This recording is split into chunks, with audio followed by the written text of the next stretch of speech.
On today's Music Nerd, I profess and critically analyze my love of Radiohead. Music Nerd. First, though, I did update the Music Nerd Spotify playlist as per usual, and this week's updates all are Bonnaroo themed, specifically artists that I personally interviewed while I was at Bonnaroo. I added some Alice Cooper, I added some Mogwai, I added some Major Lazer. There's a link to the playlist in the description, so you should click it and listen to it and subscribe to it so that you can discover new music as I discover new music. Also, watch the interviews.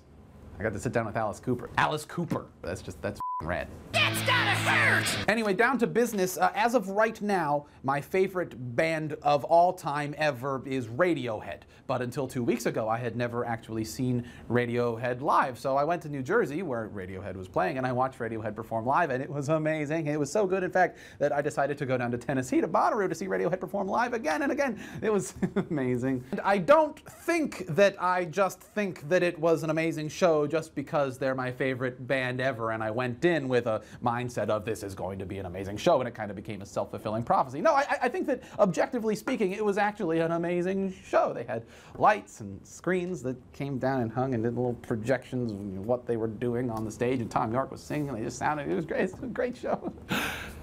But witnessing my favorite band perform twice in the span of 2 weeks has got me thinking about the concept of favorite bands, and wondering if the concept of favorite bands might start to go out of style in the age of free streaming music. See, I got into Radiohead around the same time that iTunes came into prominence, and iTunes promotes a philosophy of music as property. You buy and own songs that then live locally on your hard drive or iPod. And before we get too far into this, I do recognize the irony of talking about music costing money and using Radiohead as an example, because Radiohead were pioneers in music not costing money. You could pay whatever you wanted to for In Rainbows.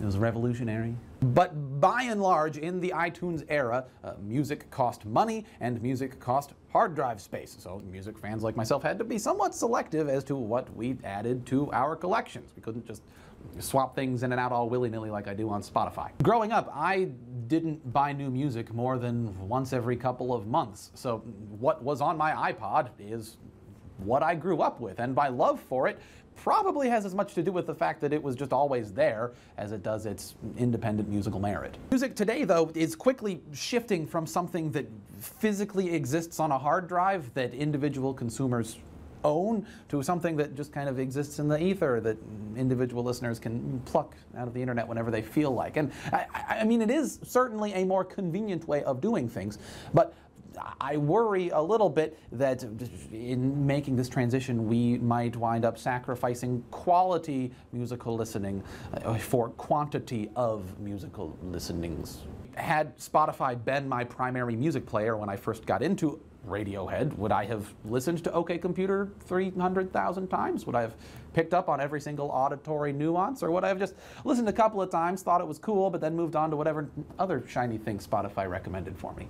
I'm a little bit worried here that I'm starting to sound like an old man hearkening back to the good old days of musical listening, so I'm going to stop. But what do you guys think? Are my fears founded? Does open access to all music mean that more people are going to listen to more music less carefully? If that happens, is that even really a bad thing? Post a comment. Anyway, that's all for this week's Music Nerd. To watch the other half of Music Nerd, where I crunch the numbers behind Bonnaroo, just got back from Bonnaroo, had a great time at Bonnaroo. Click wherever they put the link. And to watch me interview people as they come out of porta potties at Bonnaroo, click where do you want me to put it, Steve? Here, here, here. And also subscribe to Fuse.